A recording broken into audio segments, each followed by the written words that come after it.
All right, so we're back for our fifth episode. I can't believe it. 5 weeks. Right on, Matt. How are Yeah, you five doing over there in weeks. Canada? Not too bad. We're getting ready for a little bit of snow, Already? unfortunate.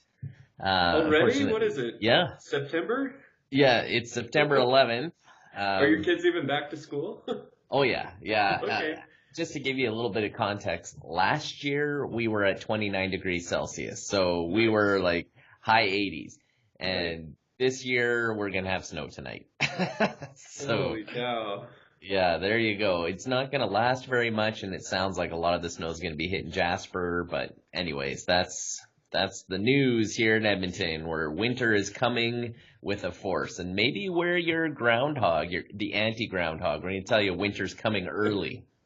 Oh, that's exciting. Yeah. More exciting news, though, is tomorrow at 10 a.m. Pacific, they're going to release the iPhone 10s information. So what I heard is that there might be three different phones. Have you heard about that? Yeah, we talked a little bit about it a couple of weeks ago with the leaks, and of course all those leaks come from cases and some people who might have gotten their hands on them earlier. So there's those three phones that everybody's talking about, the iPhone XS, XS Max, and XR. Have you Um, tried one of the iPhone 10s so far? They're pretty big, right? Yeah, they're really big, and it sounds like these ones are actually going to be even a little bit bigger. So, I like a good phablet in my hand. I like a Hmm. big screen. You prefer the smaller 4-inch Yeah, screens I've on the I've got the SE. small ones. Yeah. So, what do you think? I think it's going to be really big. I mean, I like the iPhone 5 size. It slips in my pocket real easy. I can go jogging with it around the Rose Bowl, and it's no big deal. It doesn't bounce around in my shorts. But I feel like even the iPhone 10 would be too big for me to work out with, right? Do you take yours to the gym? Oh, yes, yeah, I do, and it's fine. I mean, it fits in my pocket, but it barely. And mine is the S9 Plus, so it's pretty big. But it seems to me that that's the trend these days. It's a bigger screen, bigger phone, and Apple's definitely taking us there. So my question to you is, will you be disappointed if we don't have a 4-inch SE announced tomorrow? I am going to be disappointed. That would be my next phone. I don't want anything bigger. Okay, so I've noticed that the trend is that typically things get bigger and then they get smaller and then it goes back in that direction. So I work with Yeah. glasses all day. And if you remember back in the 90s, everyone was trying to rock the smallest pair of glasses they could. They kept getting smaller and smaller and Yeah. smaller. Have you noticed that now glasses are getting bigger and bigger and bigger? But the It's same thing, almost like it's the they're same thing with your connected. phone. Yes, they're connected. Remember Um, Zoolander when he had the little yes, tiny the phone tiny and he goes, phone. "Hello?" That's what we all wanted is the really small phone. I don't know why people want big hunks of junk in their pocket. You know, it seems really inconvenient, but it's the trend right now to have big everything, big glasses, big SUVs. People want big phones, and you know, it might just be because the economy is booming. Maybe things were going smaller when it was more of a depression or a recession. It'd be interesting to see if there's any kind of a connection there. Yeah, that's funny. Personally, I like a big screen. I'm constantly using my phone for work. And so if I need to pull up a drawing on the bigger screen, that's how I can see the detail that I need to get to. So as a productivity device, bigger is better for me. Also, on the entertainment side, I also like bigger is better. You For know, if games, right? Or for watching movies or Netflix or more for watching movies and Netflix, and I can only imagine trying to play a game like Fortnite on a little tiny screen on an SE, right? I That would would be do it. really hard. Yeah, it'd be tough. I'd be doing it though. So So Dan, it sounds like they have something called the 10s Max, which is supposed to mm, be the bigger of the phones, right? So they're going to have the 10s that should be around the same size, maybe a little bit bigger, and then they're going to do the Max, which is for people like you that really like the big phones. And I think this could be an opportunity for them to ask for even more money than $1,000 for a phone. Do you think they'll keep it at $999 for the Max, or do you think that'll be more expensive? that's the big debate. Historically, Apple's always kind of kept the price the same. Now they've inched up more and more and more every year, but traditionally they try, especially on their laptops and their other products, they try to keep it at the same price point.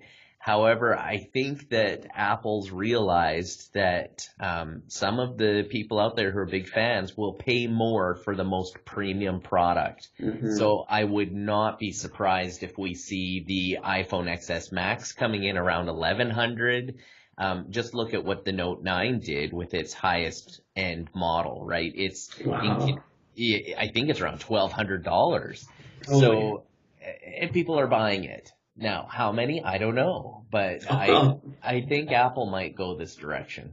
I'll tell you what, if they do release that 10R, that's supposed to be the budget one that's made out of aluminum instead of stainless steel, that's the one I would buy. I'm kind of cheap when it comes to stuff like this. I mean, it's a phone, you can drop it, it can fall, it can break, the screen can shatter. I can't imagine spending $1,200 on something that temporary. Yeah, I mean, okay, so that's the better price, and that's actually kind of the big buzz going on right now is we're going to get a cheaper iPhone that's going to look like the iPhone X.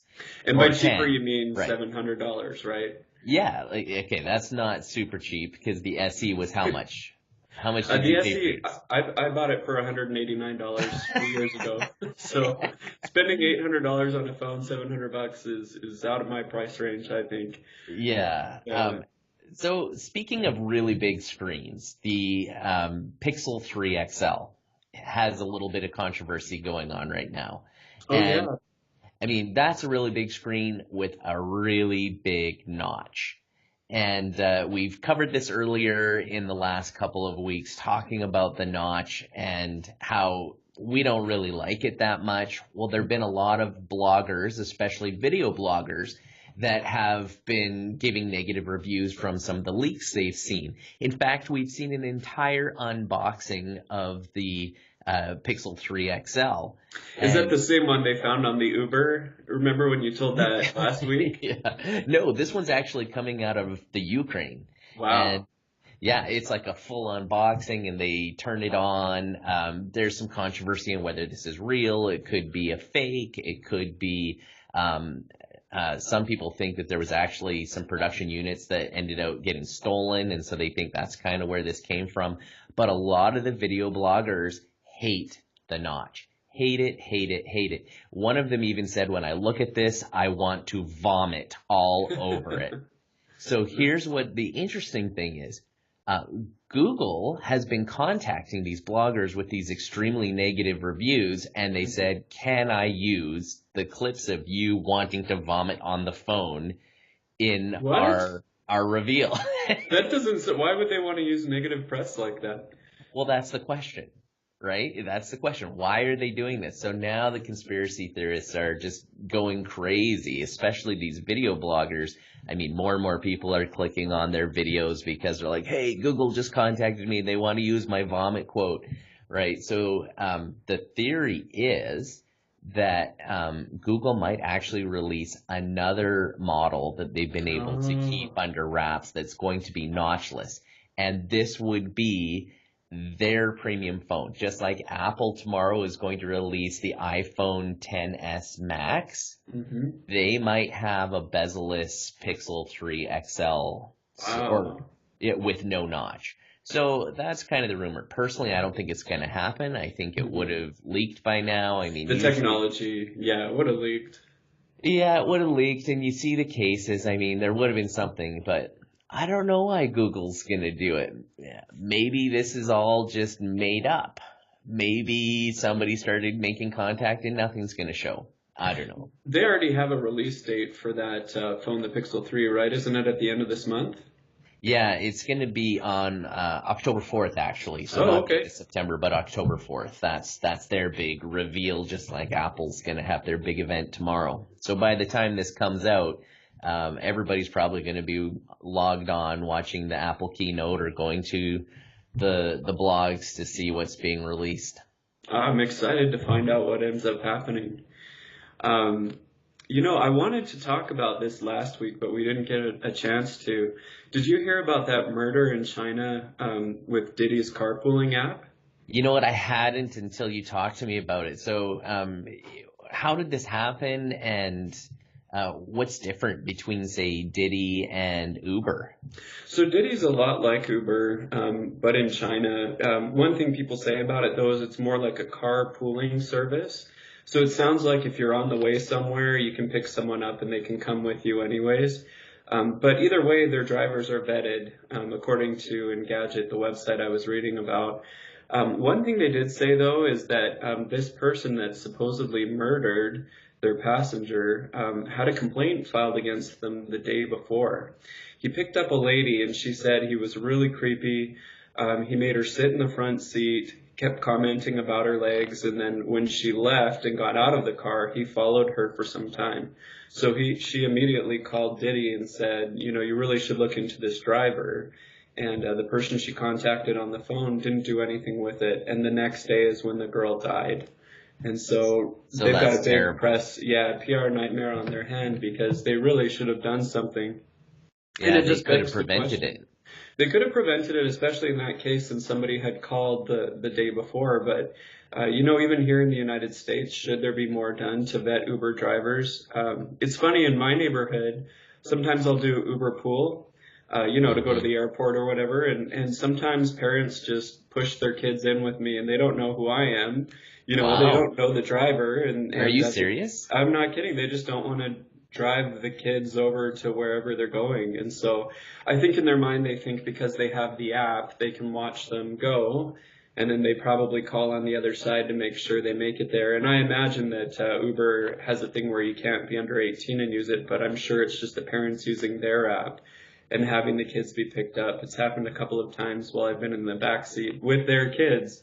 You know, they Wow. don't know me. I'm not vetted. So I think they should really do something to be a little more cautious about both the people that they're carpooling with and the person driving for both Diddy and for Uber. Yeah, I mean, what's to prevent some creepy dude of saying, you know what, I'm good, I'm gonna get out here with this kid, right? Yeah. Well, would you ever put your kids in an Uber and just let them go? Uh, well, my kids are getting older. I already put them on a bus. That's true. So, what's the difference between a bus and an Uber other than at least a bus is a little bit more public? Right. There's several people on a bus. Somebody's going to be a witness, but I don't know. It gives me the creeps a little bit, and it was unfortunate to hear that story. It really is. In fact, I'm kind of glad it didn't catch on very much here in North America because I think it really would have affected Uber and other ride-sharing programs. And I actually support it. I think it's fantastic. I think Uber's a great platform. I'm hoping as more competition comes that the price will get even lower than it already is. And look at how they've shook up the taxi market.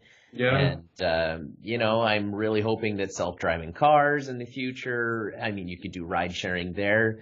I really see a future where most people aren't going to own a vehicle anymore. And Well, some of the blogs that I've been reading say that Uber's losing a lot of money right now paying all of their drivers. And so really they're not going to start getting ahead until they start having the self-driving cars. So they're at a loss right now, apparently. But I'm pro Uber too. I mean, it was unfortunate when I went to British Columbia a few weeks ago. Vancouver, no Ubers. Vancouver Island, no Ubers. You've got them in Edmonton, though? really, Yeah. yeah, we do. Yeah, we do have them here in Edmonton. So it must be something with the municipality. The city of Vancouver is not allowing them to come, probably because of a strong taxi union. That's most likely it. Very interesting. And speaking of international stories, do you remember that crazy story with those Russian spies in the UK? Oh, yeah. So they're actually, I consider them assassins. They were trying to kill Mr. Skripal. What was his name? Yuri. I know his daughter's name was Yulia. Anyways, what was fascinating was how Britain now has been able to put together enough information to say, look, we know who the people were that attempted the murder, and actually a death did result out of this, and I'll get into that a little bit later. But they've been able to put it in front of the international community to say, look, Russia, you had the motive, here are the people, and we're quite certain that these are Russian spies. So talk to me about what happened. Walk me through it. And how does it relate to technology? So this is what's fascinating about it, and I didn't realize this about London, but they have 25,000 CCTV cameras throughout London. In fact, they say between 4 and 6 million of these cameras are throughout all of the United Kingdom. So this is a real big brother issue here. However, in this case, I kind of support it. So imagine 25,000 cameras throughout London. They found, as they went through, 250 police officers went through 11,000 hours of video footage. They were able to walk back from the incident and trace these people that were suspects and follow them throughout the day and eventually get to the beginning of the incidents where these guys got off of an Aeroflot flight from Russia. So this is how it goes. March 2nd, 3 p.m. at Gatwick Airport. An Aeroflot flight arrives, 2 guys get off. They actually follow those guys to city center by train. So the train station has cameras. They saw which train they got on. They saw where they got off. And then they watched them through the cameras go to their hotel. So they knew exactly which hotel it was, and then they could follow up with the owners and say, okay, what room were they in? So March 3rd, they then follow them through these cameras and they go to Salisbury, which is the town where the attempted assassination took place, where Mr. Skripal and his daughter lived. They do what they think is a reconnaissance mission, and then 2 hours later, they return to their hotel. March 4th, they watch them go to the train. And they watched them get off the train in Salisbury, in the town where Mr. Skripal lived. They watched them walk along the road towards his house. Now, he didn't have any cameras specifically showing them, but now they know what they used was a perfume bottle, and it was a modified perfume bottle with an extra long nozzle, and they sprayed the nerve agent, the Novichok nerve agent, on the doorknob. Now, that's actually a proven assassination technique that Russia had experimented with in the 90s with this very same nerve agent. And so just more evidence pointing to this issue came out of Russia and through their current spy agency. They then catch them returning, leaving directly from Salisbury, going straight to Heathrow Airport and getting on a waiting flight. So by the time Mr. Skripal and his daughter collapse on the bench in Salisbury, they're already on a plane flying to Russia. So it's amazing to me how they followed them with these camera systems from the time they entered to the time they exited. Now, they didn't have the technology to be able to prevent this, and it was all after the fact. But it was amazing to me after Russia has been denying, and then this is laid out in front of us. It's very obvious to the rest of the world that, look, you can deny all you want, but it's pretty obvious these 2 guys are the guys who did it, and they have the skills and the training that your government gives. Well, that sounds like Big Brother to me. I mean, does that make you nervous that they're watching them all the time, or do you like it? Does it make you feel more safe? You know what? I kind of like it. But then again, I'm not the type of person that worries a lot about my own privacy. However, it is a little bit creepy to think that somebody could be watching us. What I'm more concerned about are security issues with creepy people watching us. I don't care if the police watches me. Some people may. Big Brother scares them. What concerns me more is somebody hacking into that system and then watching. There was an incident, I think it was 2 or 3 years ago, where there was an elementary school that had one of those cameras pointed at a boys and girls washroom. So an elementary school, and then somebody in Russia started live blogging it. So they had hacked in, and then you could watch these elementary kids walk into the bathroom. I mean, how creepy is that? Really? That concerns me far more than the police watching me, because I personally don't care. They can watch me all they want. And if they can stop somebody from getting me, mugging me, whatever, that's even better. It's the creeps. It's the other people that can hack into that system that has me concerned. Well, and I guess when we give our credit card information out to stores, I mean, that's trackable, right? And so that's they can follow the money, and now they can follow you on the street too. So we're Oh, already giving yeah. up a little bit of our sovereignty there. You'd have to be cashless and drive cars and not take public transportation to be out of the limelight, right? You know, some people do that. Some people truly do that. They do go cashless. They Use Tor don't. on their browser. Yeah, Yeah. they don't own property, right? They're really trying to drop off, but that's such a minority of people. I don't think the average person gets that far, but I think the average person would be a little bit concerned about Big Brother and really concerned about hackers and what they could be using that information for. Did I tell you and the listeners about when I was in Spain and they demanded to see my passport at every hotel? And I said, No. why would you need my passport? I mean, I'll show you my ID if you want me to. Yeah. And they said that they have a registry in Europe where when you go to a hotel, and it doesn't matter if it's a hostel or a hotel, they have to register you in a database that says where you are every night. And I asked one of the people at the hotel, like, have you ever seen anything go down? He says, yeah, like one time there was some people that were trying to get away from the law, and the police officers showed up 2 hours after I registered them into the database. And so it's Wow. a real thing over there. It's not just the UK that's doing it. It's all of the European Union. They're following their citizens and non-citizens. You would think you would need a huge army of people to be able to handle that much data. I mean, you look at 250 police officers trying to track these two spy/assassins down and 11,000 hours of footage, and they did it after the fact, being able to zero in specifically on what they were looking for. So it's massive. Maybe this is the future of data, is data management and being able to identify the important things up front. And facial recognition too, right? I Yeah. mean, artificial intelligence, that'll help the police a lot. I actually have an interesting story. At one of the embassies, I won't say which country, but here in Los Angeles, I had a friend that was protesting there, and they walked out and said, even though we can't do anything within the law to you, I just want you to know that we sent your picture to our home country and you're not allowed in. And so, Wow. isn't that interesting? So be careful who you protest. Be careful who you protest, and your face might just be on their facial recognition. It's interesting to watch different governments and how they're choosing to lead. And I wonder what the United States and Canada will do if they're watching us as well. Well, look at the grassroots movement as well. I mean, it's not just the government that can be doing that.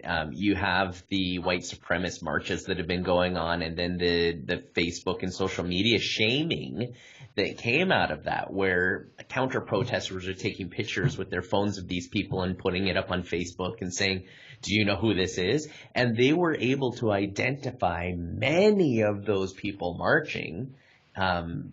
So I kind of support that too. I mean, there's going to be the grassroots monitoring where if we don't have enough police being able to do this, then, maybe it comes down to a good old-fashioned grassroots lynching. Oh man, there's no question that was outrageous in Virginia, wasn't it? I'm having a hard time remembering where that was, but that was Well, there have been awful. quite a few. Washington, D.C. had some as well since then. Definitely the white supremacists have been feeling a lot more comfortable lately with the political landscape the way it is, and comments about, well, there's good and bad people in both groups, right? So these groups are feeling a lot more bold than they have been in the past. Interestingly, both sides now are covering up their faces. Even the counter protesters are covering their faces, and I personally don't know why. I mean, if I was there and I personally have a problem with white supremacy, I wouldn't care if everybody saw that I was there saying this is wrong, but some are. It makes me sad that it's 2018 and we're still going through that, right? Oh, it's terrible. There's a couple more things that I wanted to talk about today. Did you hear about that leak in the space station? So this has more to do with Russia. Yeah. So, All right. yeah, this is pretty cool what happened. Well, not cool. It's terrible. So 2 weeks ago, there was a leak in the Soyuz spacecraft, which is Russian made and it connects up to the space station. And this leak they thought was caused by a micrometeor that was flying through the air and poked a little hole, less than 2 millimeters, which actually is a pretty big leak. And if your oxygen is dependent on it and quickly It's going out. Yeah. you're toast in space. Like, space is really, really dangerous. I don't think people realize just that how insulated we are here on the Earth and how it's perfect for us, right? You go to space and everything's going to kill you. Everything literally is going to kill you. And so you get a little 2 millimeter leak and it's a big deal. Well, they've now investigated this leak, and it turns out it's sabotage. Oh, how can they tell? Well, forensics. So they've looked at pictures and video of this, and you can tell that somebody had taken a drill with an unsteady hand and tried to drill a hole in the wall of the Soyuz spacecraft, and you can actually see that it was sliding, right? So you know how sometimes you start to drill, especially if it's a strong metal, the drill slides a little bit there. So they've seen those slide marks. They can tell it was an unsteady hand. I mean, obviously somebody was like trying to do it secretly and so they're eating the space ice cream in the other room. What's going on over there? Space. Yeah. Freeze-dried ice cream, delicious. Ice cream. That's all they eat in space. So anyways, now Russian officials are saying, whoa, well, you know, it could have been done while the Soyuz spacecraft was being manufactured, but we really think it's somebody in space. Maybe they're just freaking out. Maybe it's a little bit of space madness, right? These people want to come home. What's the easiest way to come home? Create a little emergency in space.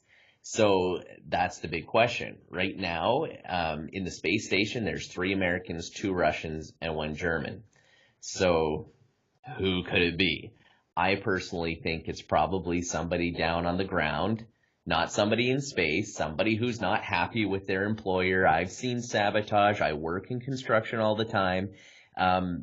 There's all kinds of people out there, and they just do dumb things. And in my opinion, this is attempted murder, right? Well, haven't they seen the Sci-Fi Channel? If I've learned anything from all those space movies over the years, it's when you make a bullet hole or any hole in a spacecraft, it explodes or implodes, right?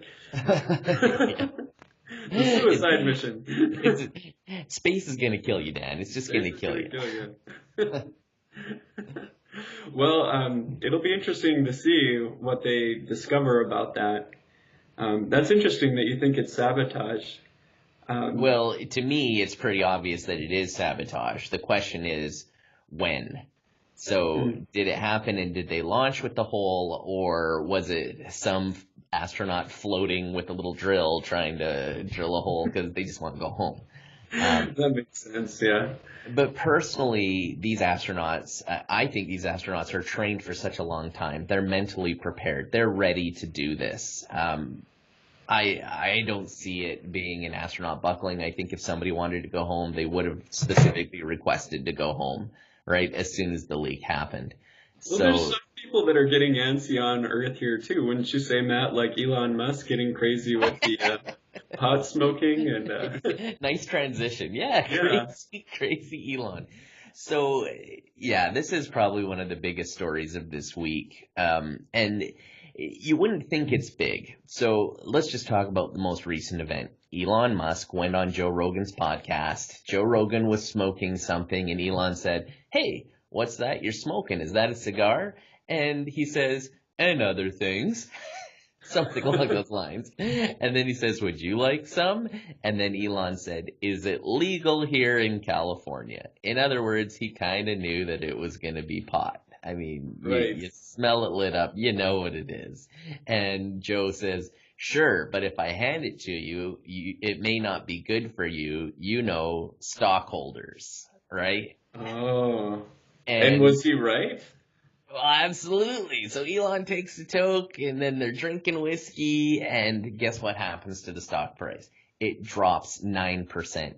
9%, Dan. This is huge. Usually when you see stock prices move, like a big move is 1.5%, right? 3%, something catastrophic is happening. Elon Musk smokes pot on a on a podcast, 9%.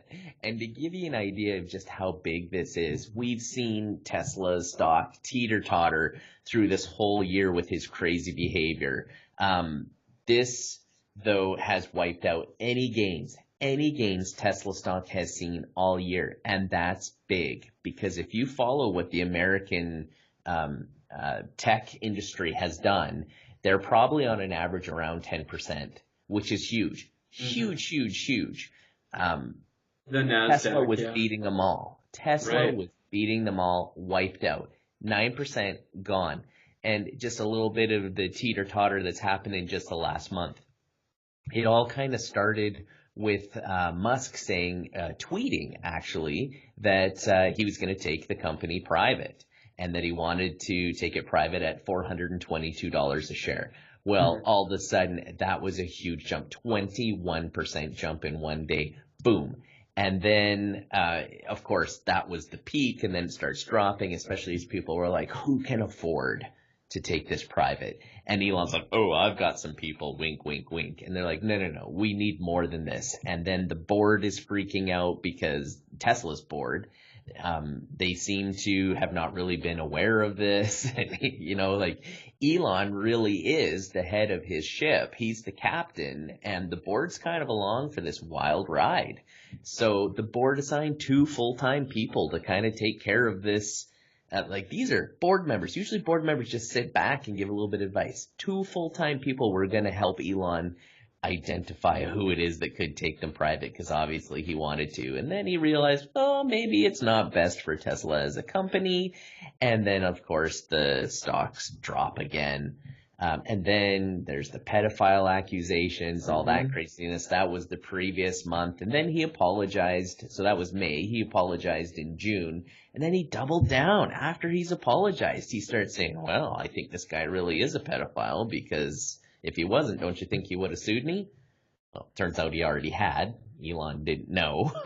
But in any case, the stock's just up and down, up and down, up and down. Here's what I don't get. Why don't people just look at the quarterly reports, you know, look at how the company's doing and base buying the stock on that? I mean, why is it so flippant that, you know, if a CEO takes a whiff of something, suddenly it goes down 10%? I don't understand why people would pull. Well, you know, you're right, Dan. And in a typical company, that's exactly what people do.